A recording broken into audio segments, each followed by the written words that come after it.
Good afternoon, students. I'm Merit Evans Mutedia, bed 05 for that year, 2021, course in literature, group 1. I'll take you through major issues in sociology of education. Then we begin by saying that the analysis of schools and the school experiences fail to match the progress made in the other areas during the latter half of the 20th century. The Maureen Alinan 2000 posits three reasons for greater success in other areas. First, model such as general linear model were developed in other fields during the 1960s, which were then widely used to study schooling processes. Then second, many well-crafted and statistically representative data sets were created using school teachers and students, and these data sets were mostly developed under federal auspices and yielded many longitudinal studies that helped spawn schools outcome research.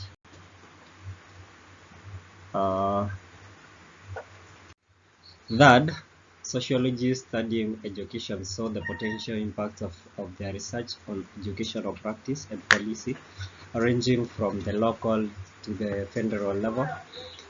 Another thing is that many approaches are employed to organize major issues examined by sociologists of education. In this area, in this research paper, I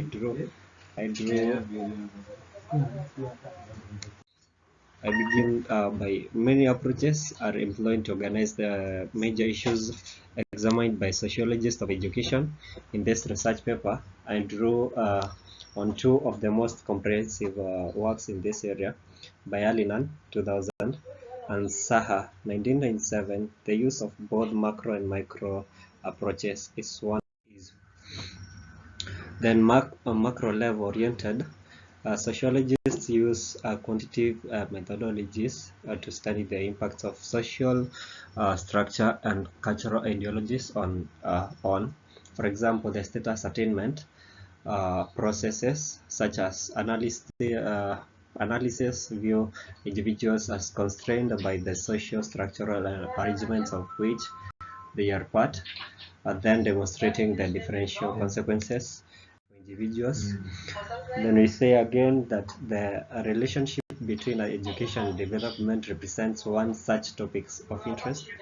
The goal is to encapsulate the relationship between education and the social progress. The macro level, sociologists also are interested in the impact of school on the workforce.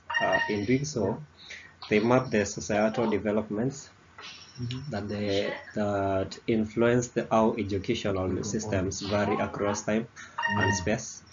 Therefore, these methods are used to establish the relationship between expanded educational opportunities and other aspects of society through examining the processes by which national policies emerge and how these policies are implemented at the local level. Then micro level sociologists use both quantitative and qualitative methodologies to study subjective interpretations, suggesting that individuals are less constrained by social structural arrangements than macro level sociologists argue, whereby the gap between these two approaches has not been successfully reached.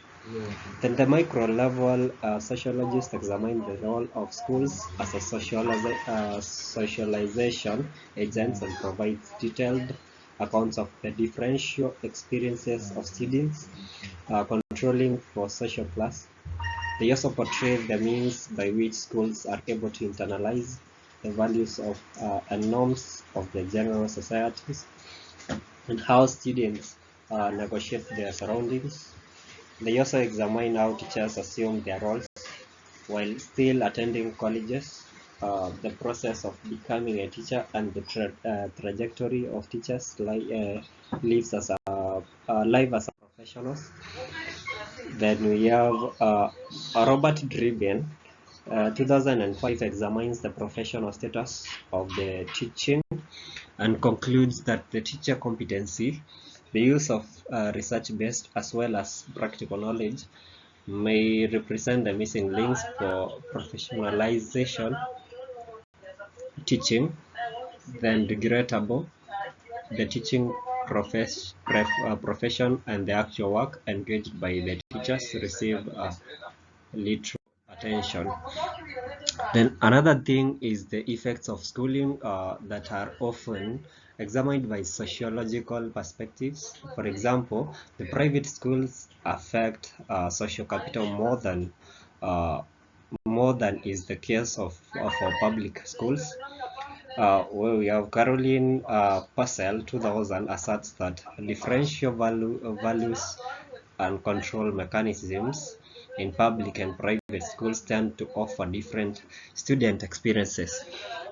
She also posits that it is the influence of the higher class parents that carries the most impact in private schools. Then in this body of literature, sociologists pay particular attention to the experiences of students who are traditionally less rewarded by educational systems. For example, Alinan 2000b links the literature on sociology of race and ethnicity with that of sociology of education to conclude that schools affect students differentially by the race and ethnicity. Then other sociologists depicts that how the status attainment process differs among minorities and whites, and also offers how it differs within the specific minority group. Much of this work has led to sociologists employing the race and the ethnicity variable as a casual variable, although Alinan concludes that the race and the ethnicity have a minimal impact on what sociologists think about schooling